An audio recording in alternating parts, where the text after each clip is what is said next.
We're joined today by Captain Dan Hanley. David, Dan, how are you?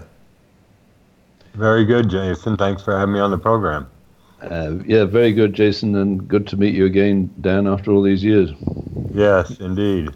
It's wonderful to have you back, Dan, and we've invited you today. Actually, you contacted me the other day because everyone's been very concerned about what's going on with Field McConnell, and as we have announced in the description for today's broadcast, Dan, you are the man who introduced David Hawkins and Field McConnell. You are effectively the Abel danger catalyst. Yes, that is in fact the case. Would you like me to go into how I met him now, Jason? Yes, please, Dan. And just give our viewers a brief background for people who haven't seen you. It's been some time since you've been on the show. I think perhaps September 11th, 2017 or 18, you were a whistleblower. Give us the background if you could, Dan. Okay, real brief. After 9/11, I saw huge holes in the security system, and I didn't believe that poorly trained and inexperienced alleged Muslim hijackers could have flown those aircraft, because I flew Cessnas when I was younger, and I also flew the Boeing 757, 767, and there's a vast difference between the aircraft. So I started reporting these safety and security issues because I was getting pressure from aircrew who were afraid on the aircraft because promises that were made weren't being kept. So when I reported them, real quick, I was pulled off the line when I brought the FAA into the picture. Subsequently, because I couldn't come to an agreement and my union wouldn't represent me, they put me on an involuntary sick list without my having seen an aeromedical professional. I was going to go non-pay, and I called my chief pilot in New York, and he told me the only route I could go would be go to the emergency assistance program, employee assistance program rather, and comply with the demands of the company and the union with whatever they asked. Well, I agreed to do that. They flew me up to Chicago, and I went over and saw an aviation aeromedical professional. And he asked me if I would be willing to go over and see a company-appointed psychiatrist, which I agreed to do. And I'll back up here real quick.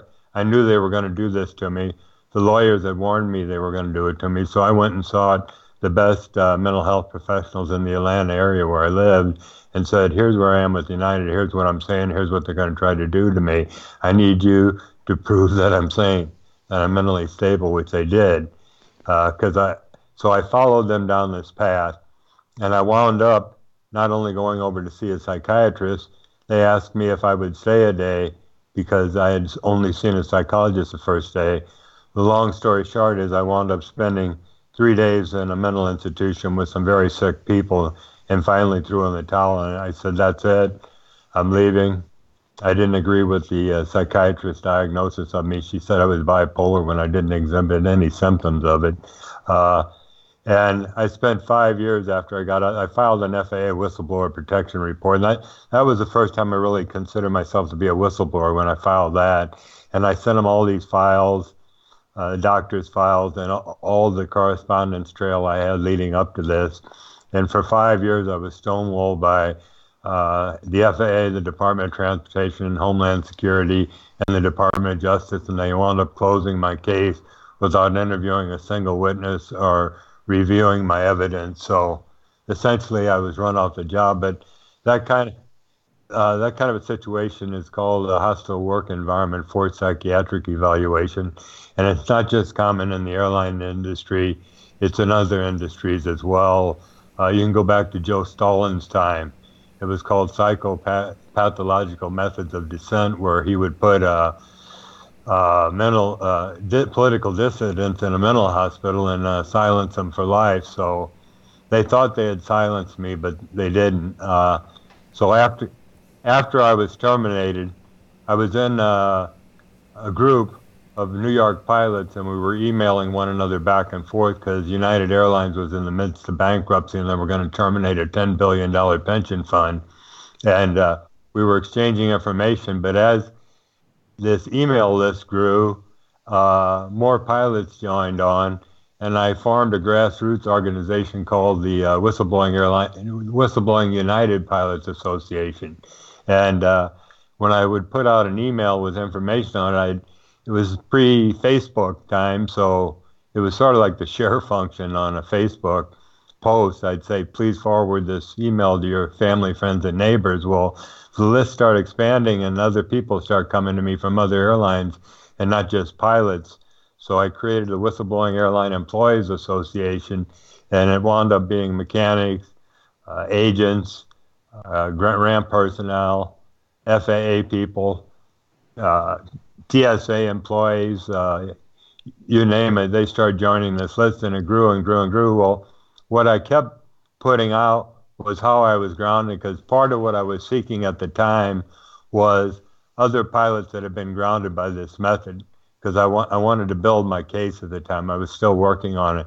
So lo and behold, Field McConnell somehow got wind of the fact that this had happened to me. Now, Field claims that I called him, but I almost distinctly recall him getting a hold of my phone number one night and calling me. And he was very polite to me and explained the situation. And where he was with Northwest Airlines, he was a DC-10 captain at the time, was he was reporting illegal modifications on Boeing aircraft.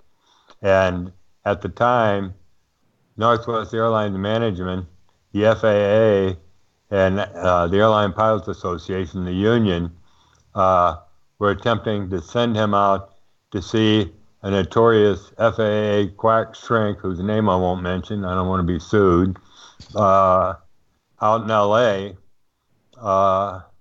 for a psychological exam. And I said, Field, for God's sake, don't go out there. It's a setup. They'll ground you for life. And I explained to him what happened to me. And I don't know if it was a couple days or a couple weeks thereafter, he decided he was going to retire early so they couldn't medically ground him on psychological grounds. So in the future, he could serve as an expert witness in future litigation. So that's how I first met Field. And that was December 5th of 2006. Now let me back up a week.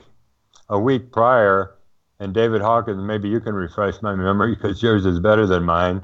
David and I wound up in a phone conversation. I was living in Atlanta at the time. And anyhow, during our phone conversation, David introduced himself to me and told me he was looking for a pilot that would work with him. And then he started to describe the type of work he was doing and what he knew with regard to the money trail on 9/11, and was scaring the bejesus out of me telling me all this stuff. And my fight or flight response was to fly at the time.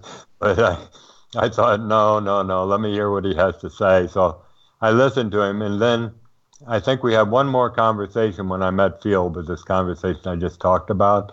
And bingo, I thought, he's not looking for me, he's looking for Field McConnell, because I think he's really looking for someone with fighter jet experience. So what I did was the same thing I just did with you today, Jason. I introduced David and Field in an email saying David meet Field, Field meet David, and that connected them together. And for about 4 years thereafter, at that time, Field was still working on the Boeing uninterruptible autopilot issue, and he had filed suit in Washington, D.C., a federal suit against, I think, Boeing and ALPA, and the judge tossed the case, but I was still working at trying to expose this method of elimination of pilots. And I had also met an individual, and I'm not going to, this is another story for another program, but I was also trying to help expose alleged judicial corruption in the United Airlines post 9/11 Chapter 11 bankruptcy.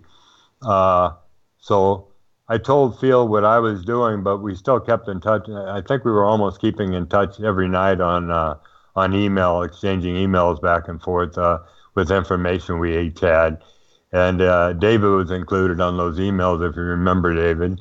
Yes. And over a period of 3 or 4 years, Field started wandering into areas that weren't directly related to what I was doing.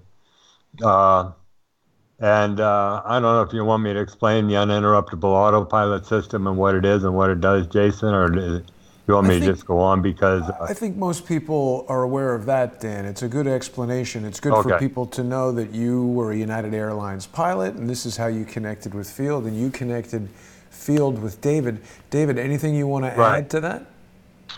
Yeah, maybe I could pick up from there. And first of all, thank you, Dan, for that introduction. It was immensely valuable. It changed my life. I think it's changed a lot of people's lives, because with Field's 23,000 hours of flying experience, both as a military and a civilian jet pilot, he very quickly filled me in, or at least backed up some of my analyses in respect of the flying events of 9/11, where I, coming from a mechanical engineering background and with artificial intelligence, I'd actually, I believe, appeared on September 11th Coast to Coast show in 2006, and described how I believed incendiaries were used to bring down the Twin Towers.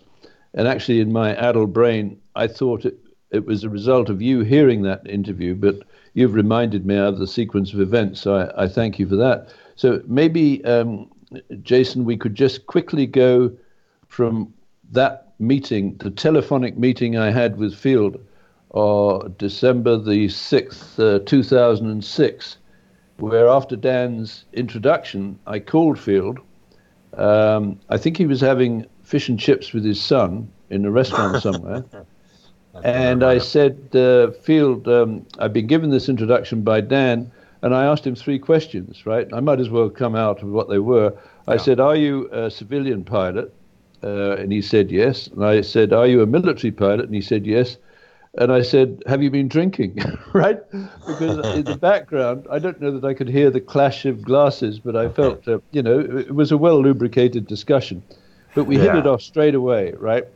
And I discovered that Field had gone through this process, and very quickly, and I'd been years doing this research. In 2006, that was probably 7 or 8 years after I identified things going on in British Columbia, particularly into research and development of advanced communication systems for the military, that there was something profoundly wrong in the relationship between Canada and the United States. But I digress.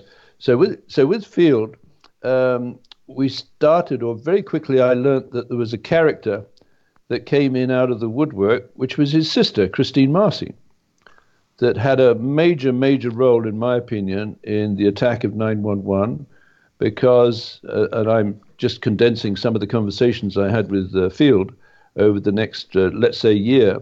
Christine Marcy, had called Field in December 1988, which was the month when the Pan Am 103 was blown up over Lockerbie through what I believe was a remote radio-controlled detonation. But again, I digress. Jason, you have to stop me every time I digress, because there's so many interesting paths to lead. I will. But apparently she called him. She called him in December 1988, said, Field, how do I handle a prisoner mutiny? Because she had bought, with funds, I believe, from the Department of Justice Asset Forfeiture Fund, the first Boeing 727 for the Federal Marshal's prisoner transportation system. And apparently the airlines were very anxious if prisoners got shackled to the seats, obviously through an emergency. So the Department of Justice had bought this Federal Marshal's Boeing 727, which I believe you've had some interesting conversations about, Jason, with Dan. Yes, we'll talk about that Field as well. told her, and Field told her, well, you droned the plane. Now, what's interesting, and I just don't know what the kind of level of communication was between Field McConnell and his sister Christine Marcy. I only know what Field told me was the level of conversation. But he did tell me that he had advised Christine Marcy where she might find planes that would lend themselves to being used for transporting prisoners. And I believe the Conair team, or JPAT's team, they focused on DC-9s and Boeing 727s. And it struck me as, and I'm telescoping some conversations, that the Boeing 727 might be a very interesting plane from analyzing the crimes, because it happens to be the plane used by Jeffrey Epstein. So maybe you could just hop in there, Jason, and bring the listeners up to date with some of the things we've been discussing about those planes in respect of transporting prisoners and maybe entrapping people with a pedophile encounter on a plane like the Lolita Express. Over to you. Yeah, well, I'm certainly not an airline pilot, but I'm somewhat of an aviation enthusiast. I've ridden on a lot of different types of aircraft as a passenger, and in my career as a filmmaker, I've traveled all over the world. So I'm familiar with the tri-jets and why they were introduced at the time that they were in the late 60s and the early 70s. The FAA would not allow a jet with only 2 engines to fly intercontinental.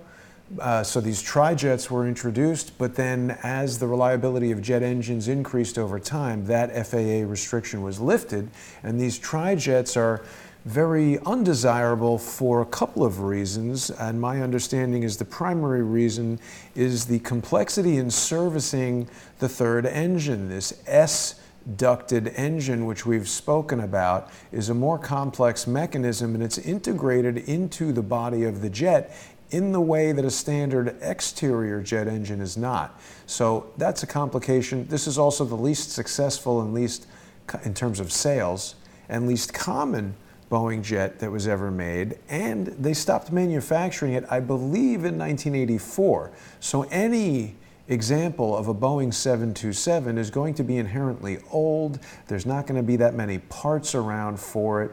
The latest generation of airline mechanics are less likely to be familiar with it, so you're going to have less mechanics, less parts. It seems more expensive to operate. It's using older, low bypass ratio engines that are less fuel efficient. It's got limited range compared to a modern engine, a modern aircraft like a current 737, or certainly an older 737 that could possibly benefit from some of the upgrades of the continual development of that aircraft. But it does have, we've learned, this very unique feature of an opening rear door. And I just couldn't get past this idea that, multi-millionaires like Jeffrey Epstein or organizations like the Joint Prisoner and Alien Transportation Service, a government agency which has unlimited resources, essentially, it seems like a jet operator like that would be more concerned with the ongoing operational cost and complexity of such a jet than they would be with the low purchase price. Because you could buy 737s all day, and if you wanted an inexpensive aircraft, you could get a 737 from 1960s, 1970s. I don't understand why someone would buy such an old aircraft. So I had contacted Dan because he's one of the few airline pilots that I know. And as it turns out, Dan, you were a 727 pilot at a time in your career. Can you address any of the comments that I've made about it, or possibly tell us anything about the 727 that you think might be interesting? Yeah, well, I never flew captain on the airplane. I was an engineer for about 4 years and a co-pilot for about 3 or 4 years on the aircraft. But the other thing you didn't mention is it requires 2 pilots and a flight engineer up front, so that's an added expense. And the opening on the back is called the aft air stairs. It's an emergency exit in the event of evacuation on the ground. And to open it, there's a lever at the top of the stairs you just push, or they can open it from the outside when you're on the ground. Now, Jason, you might want to go ahead because you're better versed than I on Cooper, and I can explain the vane and how it works. So, if you want to explain what happened, this rear door came to my attention after doing several broadcasts where I expressed this confusion over, why would somebody want to operate this 727? I mean, again, you've just added another reason why you wouldn't, Dan. If you're a millionaire, you're not going to want to have 3 air crew on staff when you could have 2 with a more modern airplane with more modern avionics. I suppose there could be updates and things made to a 727 to make it more modern, but again, none of that seems to make sense.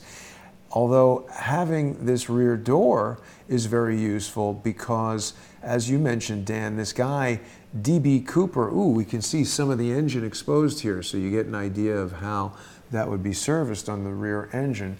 But again, this is something that I didn't know about. This guy, D.B. Cooper, who apparently was actually named Dan Cooper, but because of an early error in the news reporting, he became known as D.B. Cooper. Perhaps, David, that was an artificial reality news inject, but this is a guy who hijacked a 727 in 1971, and somehow, I think he landed it, they put $200,000 on there, and he released the passengers, but then took off again and parachuted out of the rear door of the plane while it was in flight.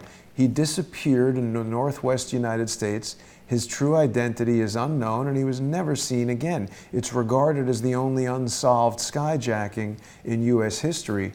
But Dan, in direct relation to the quest that you've been on, I'd say it's one of two unsolved skyjackings, or perhaps one of five. But the point of this story is, it does seem that certainly, so after this occurred, there was a modification made to the 727. Tell us a bit about that, Dan.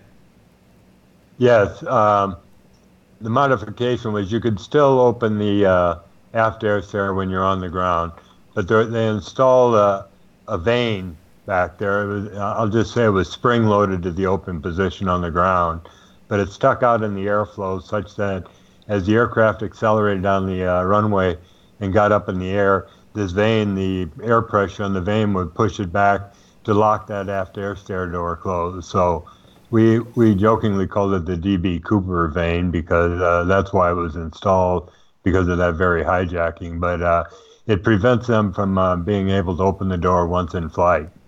Right.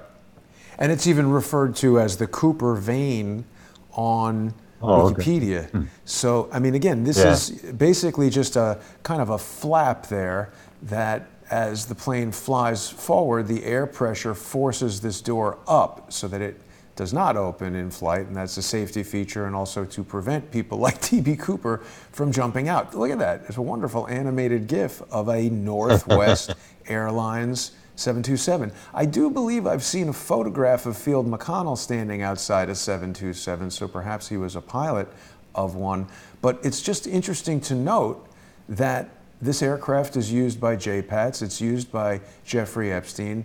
There was another billionaire we were talking about who has one of these, and there's just so many reasons why you would not want to fly this jet. Now, having this rear door, given this D.B. Cooper vane that keeps the door shut, that modification would have been made after 1971 when Cooper did his stunt.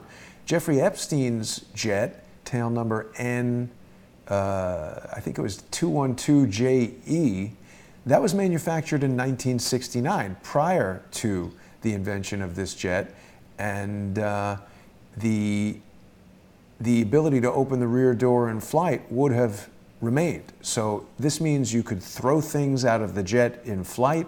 You could have a halo team on there, so you could do a high altitude, low opening drop and insert a team in a clandestine way somewhere. You could drop contraband out of the plane to a target. You could kill people and throw them out of the plane. There's a lot of things you could do. I even saw an article that described a modification to the 727 where this rear aft stairs was modified with like a bomb ramp, and you could put guided munitions in there. So it's a very strategic air platform that is unique when compared to a lot of other aircraft. How do you feel about any of that, Dan? Well, I agree with what you're saying, but I'm not sure why Jeffrey Epstein would even buy one of these things. They're so outdated. They're fuel inefficient, and like you said, the cost of operation would be phenomenal compared to other aircraft. But it would be very easy to remove the vane that was there. It was just a small vane that slid in place to lock the door once you got up in flight. So anyone that had this aircraft with the vane on it, if it was a privately owned aircraft, could just remove the vane. And Dan, as a pilot, Are you aware of any commercial aircraft along the lines of a 727 being modified, like someone take a 737 or a 757 and add this type of rear door, or would that so dramatically compromise the airframe that it would not be airworthy?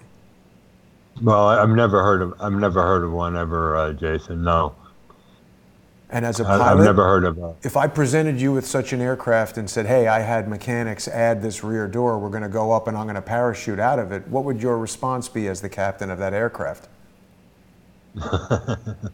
I'd want to know why they were parachuting out the back door of an airplane. Let's presume there was a legitimate reason about the airworthiness of the. I mean, the FAA would have to approve such a modification. It'd be a big deal, right?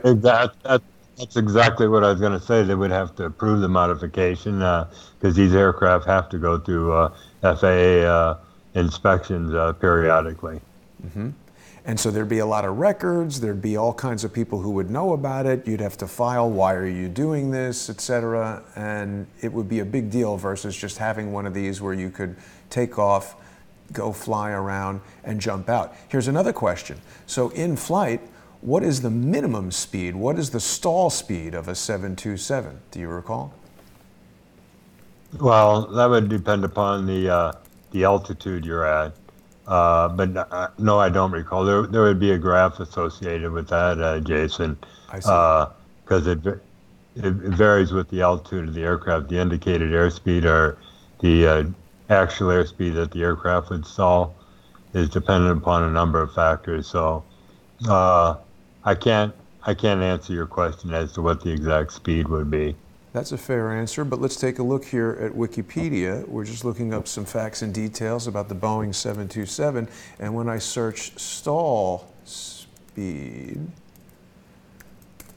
well, I don't know. We'll have to look into that, but are you aware of any characteristics of like, what would you say is the general, if you're flying at altitude? I mean, I don't know how high you can do a halo drop from, but let's say 10,000 feet.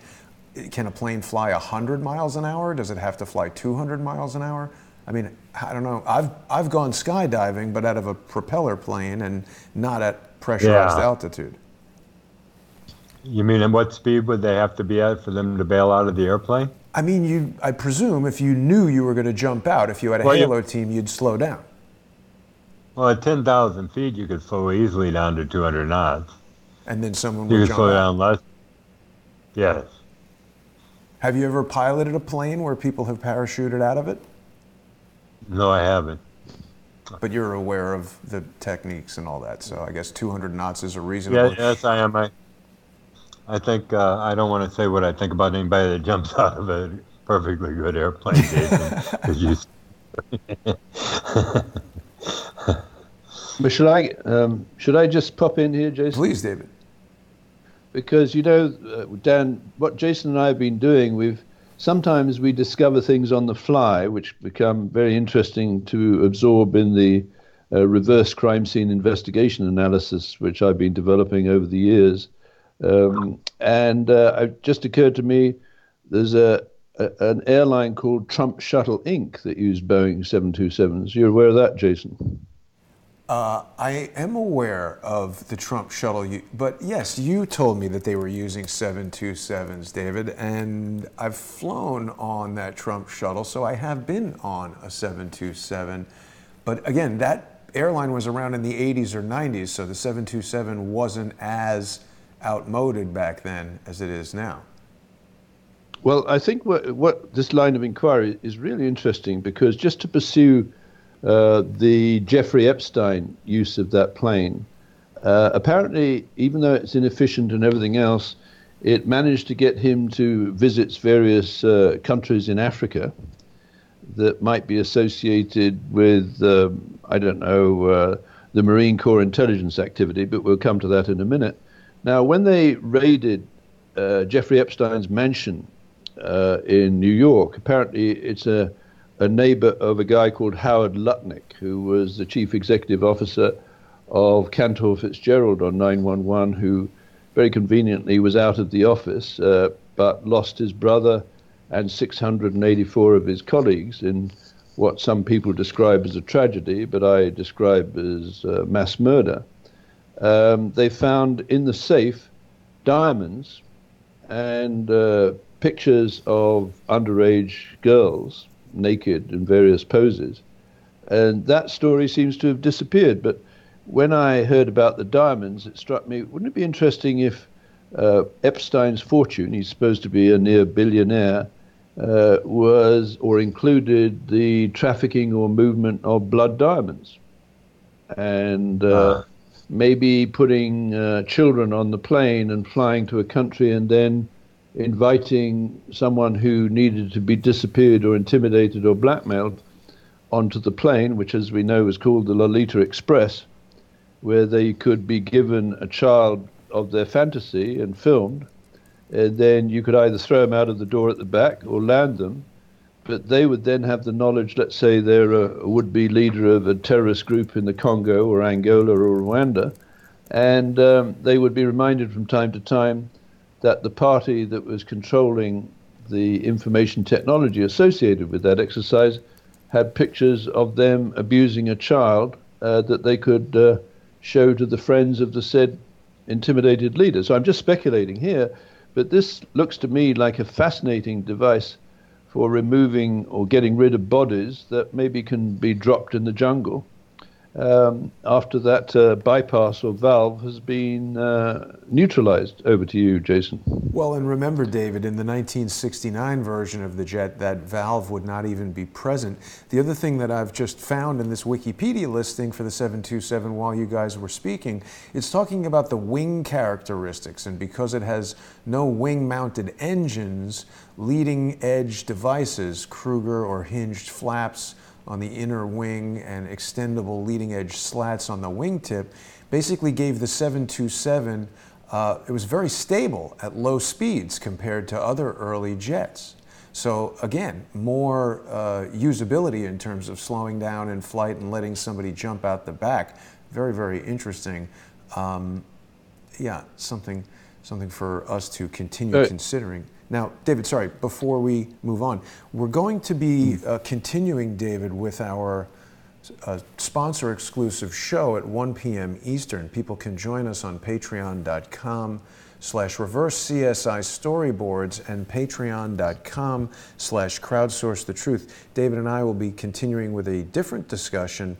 After this, we'll be talking about some new revelations that David has revealed in his posts on patreon.com/reverse-CSI storyboards. I hope that people will visit that page and sponsor David. And keep in mind that Crowdsource the Truth is a viewer-sponsored news resource. And if people enjoy this reporting, I hope they'll go to patreon.com/crowdsource-the-truth and subscribestar.com/crowdsource-the-truth. I want to use the remaining portion of our time together to discuss, Dan, anything you'd like to share with us about Field McConnell, how you learned about what's happening to him, what you're aware of, and what, if anything, you'd like to say about it.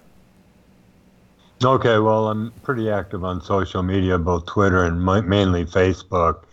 And that's how I got met, because I have posted on the Uninterruptible Autopilot, and I've even mentioned Phil McConnell as the person that first introduced me to it in 2006 or 2007. So I actually heard it through the grapevine via social media of what he was reporting on his program regarding John F. Kennedy Jr. and Barack Obama. And I thought, whoa, where's he coming up with this? Because let me back up a minute. I told you I worked with him for several years. And when he started talking about the uninterruptible autopilot being responsible for a bunch of air disasters out there, he couldn't provide me with proof that it was actually involved, like German Wing 3407 in the Alps. He said was the uninterruptible autopilot. And I didn't shy away from him. We just sort of fell out of content. You're looking at my Facebook page. Anyhow, Phil and I, as a matter of fact, 2 months ago, I had asked him, I was starting up a blog talk radio program, and I asked him to come on the program. And I was about halfway through the program. He was going to be the second guest, and he emailed me and said, I don't have time for this nonsense. And he didn't show up in the program. I had to shut it down early, and I wound up Wow. deleting the program. Oh my God, that's Yeah, shocking. yeah. I was surprised, and I didn't even email respond to him on that one. I thought I knew he was involved with the pedophile issue because he'd periodically copy me on an email or directly email me what he was doing, uh, which was completely divorced with what I'm doing at present. Uh, so I'd get copied on emails, so I was apprised of where he was going and what he was doing. But as far as this recent development goes, again, I was notified via social media that Phil McConnell's been arrested, and that's why I went out to you. First thing I did was called Field on his home phone number and Skype, emailed him, messaged him, saying, are you still there, Field, or are you under arrest? And I didn't get a response. And that's why I contacted you, Jason, and you, David, via email, saying, has Field McConnell been arrested? And when you came back affirmative, I watched your program. Was it yesterday that you and David were on talking? I think that was And 2 days ago. Yesterday we had Craig two, Sawyer. oh, that's right. I watched Craig's program too. And between your program with David and your program with Craig, who incidentally I know, uh, I said, okay, he's really gone too far, and he's in big trouble right now. And I feel sorry for the guy. Yeah. Um, I don't know what's going on in his personal life, but the statements he made on the radio were totally unacceptable.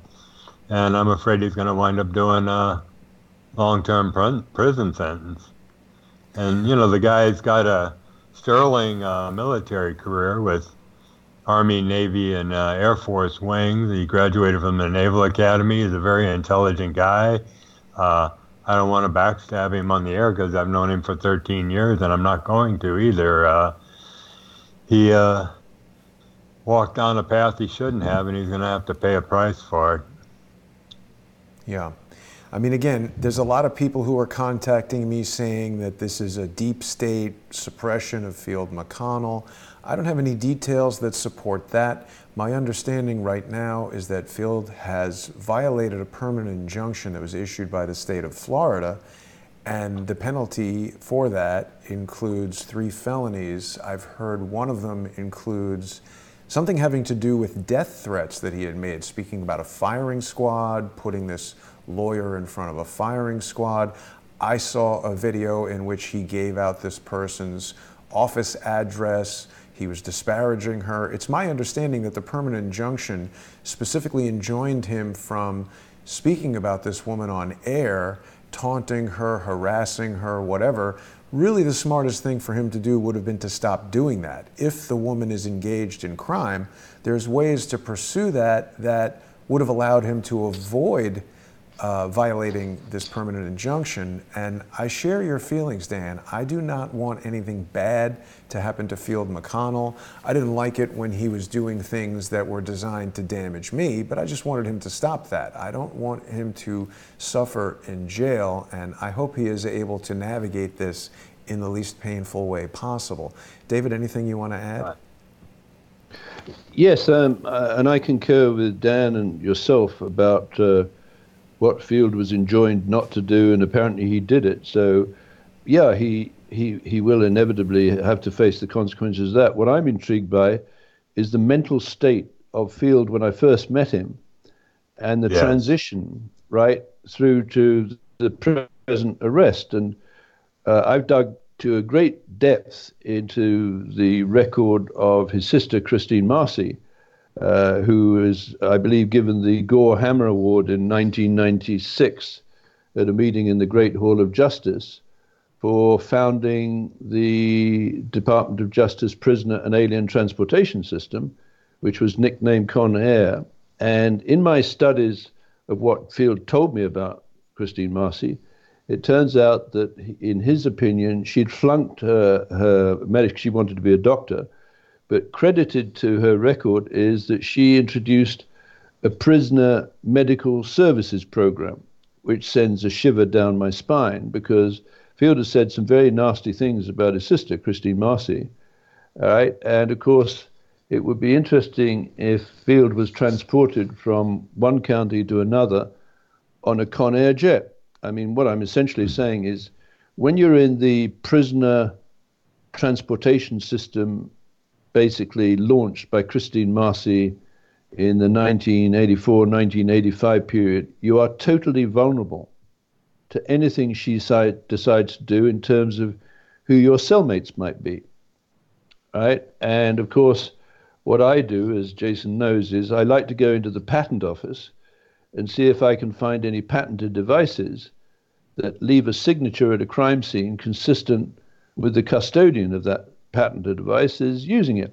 So I think, Jason, you and I discussed the existence of lysergic acid amide many, many years ago. Well, the patent was taken out by Eli Lilly in 1954 or 55 or thereabouts.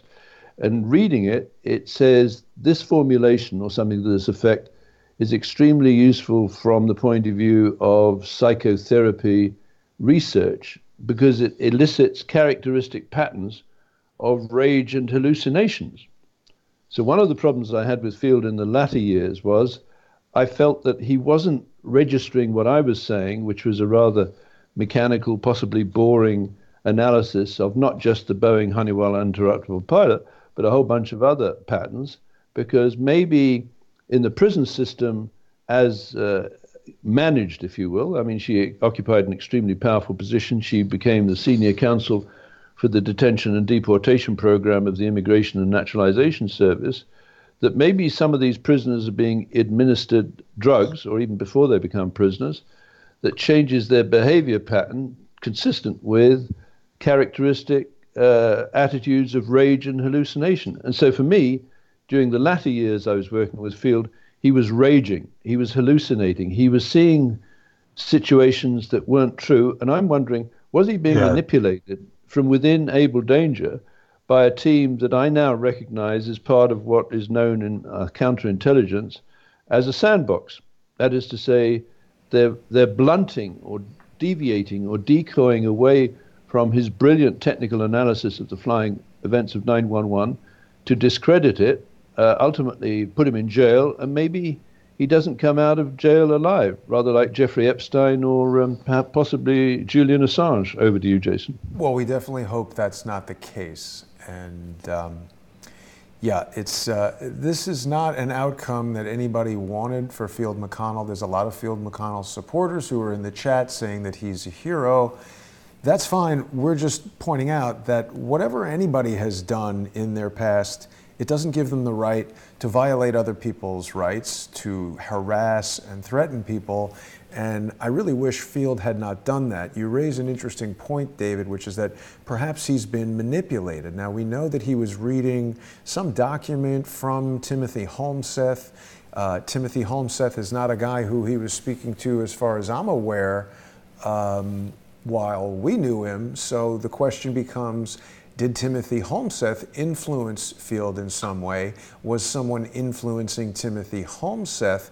And David, the question that I have is, we need to be, I think, increasing the degree of diligence with which we scrutinize anything that Field McConnell told us in terms of Christine Marcy or other things. And although I'm not saying that we should discount them, we need to be very diligent about backing them up with evidence. One of the most troubling things that's come up around this entire Field McConnell arrest, and the people who are pro-Timothy Holmseth, people who are anti-Timothy Holmseth, we cannot blatantly accuse people of things that are crimes without evidence. Now, speculating, did someone do this, is one thing, but straight out accusing them, and moreover, instructing people to conduct citizens' arrests, providing their addresses, inciting the public to violence, absolutely cannot be done. So we've just got a few more minutes here. Captain Hanley, is there anything else that you wanted to share with us about your experiences with Field, your experiences in flying, the 727, 9/11, anything?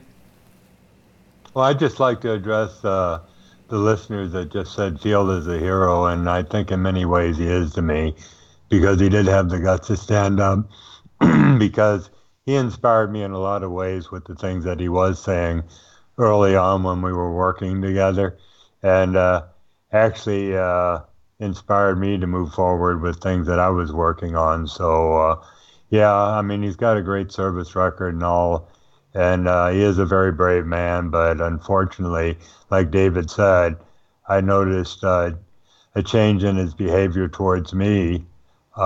He was disinterested in what I was doing with regard to 9/11. He told me one time that's old stuff, which it isn't. It'll never be old stuff with me. So there's a lot I admire about Phil McConnell. I think this is a tragedy what happened to him, and my thoughts and prayers go out to the guy. However, whether he wound up in a sandbox or he did it on his own, I feel bad for the guy. I share that sentiment. David, anything you'd like to share before we end the show? Well, I'm in total agreement with Dan and yourself, Jason. And what I want is, in terms of reverse crime scene investigation, is I want to see the circumstances or the causes that led up to Field behaving as he did, right? And I accept that he appears to have broken the law. He's ignored a court order, et cetera, so there are consequences. But I guess that was also true of Jeffrey Epstein. So why do people do what is manifestly the wrong thing to do, particularly when you're dealing with someone as intelligent as Phil McConnell? Over to you. Yeah, it's a question that remains unanswered, and we're just about at the end of our show here, David. We're going to be beginning our sponsor-only show on patreon.com/reverse-CSI storyboards and patreon.com/crowdsourcethetruth, as well as subscribestar.com/crowdsourcethetruth. That's going to start at 1 p.m. Eastern.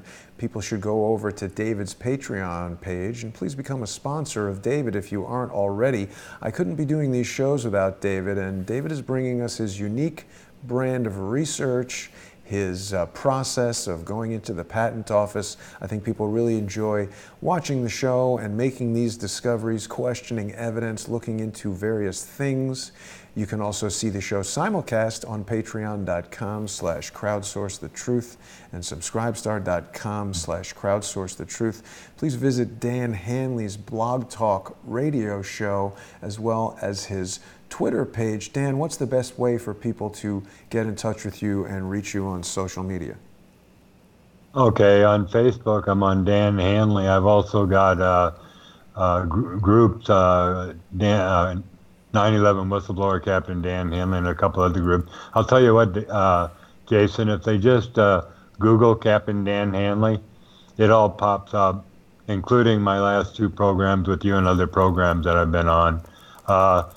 Jason, can I just mention about the red list? Please. Oh, yes, of course. Yes.